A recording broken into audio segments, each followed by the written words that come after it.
What's up, YouTube? Today we are reviewing.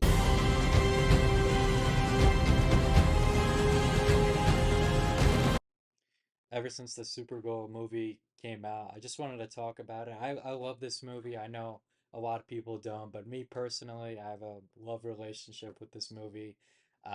Some parts I don't like about it, but we'll get into that later in the review. But I want to talk about right now the parts I do like. I love Henry Cavill's Superman in this movie. I just love how he's able to play the drifter role and then how he's able to transition into when he's flying into the cape. It just the unadulterated joy when he's flying is just it's such a joy to watch. I like the fact that Clark is kind of lonely in the story, and the scene where he's a kid in the classroom and he's having to adjust with all the auditory overstimulation is just such an emotional scene. And then having Ma Kent trying to have him hone in on her voice is just really emotional. I really like that scene. The costumes are very intricately designed. I love the way they look, especially Henry Cavill's super suit and the battle suits on the Kryptonian soldiers is fucking epic. And the score, my God, the score by Hans Zimmer is just on point. Everywhere the score touches, it just elevates every scene in this movie. The fight sequences and action scenes are among the best of any Superman media. You can really feel the oomph from the punches. There's like weight to when he's taking off the breaking the sound barrier. It's just fucking fantastic. There was a lot of cool shots, but I felt like the desaturated tint of the whole movie just didn't really work for me. I feel like if you're gonna do a Superman movie, it just has to be bright, has to be colorful. I mean, I'm not saying like, destruction is going to be have the most like vibrant color palette or whatever, but I just felt like Superman's suit looked a little too dark blue, if that makes sense. Like he needs to be like popping out amongst everything. I want to talk about is Zod. I love General Zod not only because Michael Shannon just plays him so perfectly well with utmost conviction, but because he's the complete juxtaposition of what Clark is supposed to be. Clark's story is of choice, whilst General Zod's story revolves around being genetically coded to be the best warrior that Krypton can produce him as.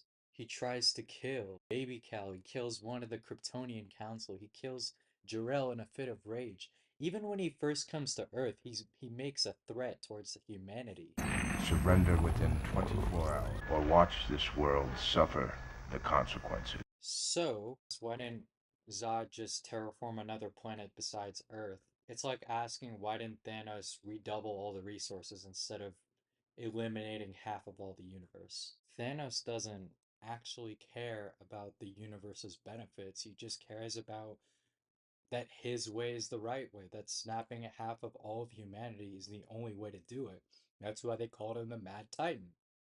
I'm the only one who knows that. I don't really like with what they did with Pa Kent in this movie. He tells Clark like not to save people, but Clark we know is going to end up doing it anyways. And the tornado scene, oh my God. I feel like that's like one of the worst Superman scenes ever in the history of Superman media. And yes, I'm including Superman 4. It's just so out of character for Clark not to save his dad, even if it does risk the his secret identity.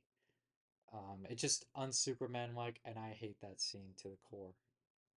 The final battle is cool, but I think Clark should have done more to help prevent the destruction, as many people have said, like A, stopping the gas truck from blowing up the parking garage, or, trying to help people out that were still in the rubble instead of kissing Lois Lane.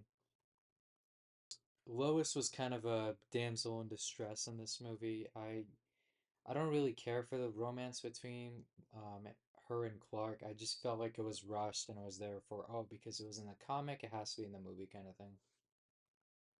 My favorite scene in the whole movie, Clark is struggling up against the world engine and it cuts to Perry and Jenny, and Jenny's trapped under the rubble, and they're facing imminent death, and then Clark just saves them all. It's just such an emotional scene for me, combined with Hans Zimmer's terraforming theme, as well as the Christopher Reeve morph that it does, and it's just so emotional for me. Every time I see that part, it chokes me up. That's all I got for you guys. You have a nice day.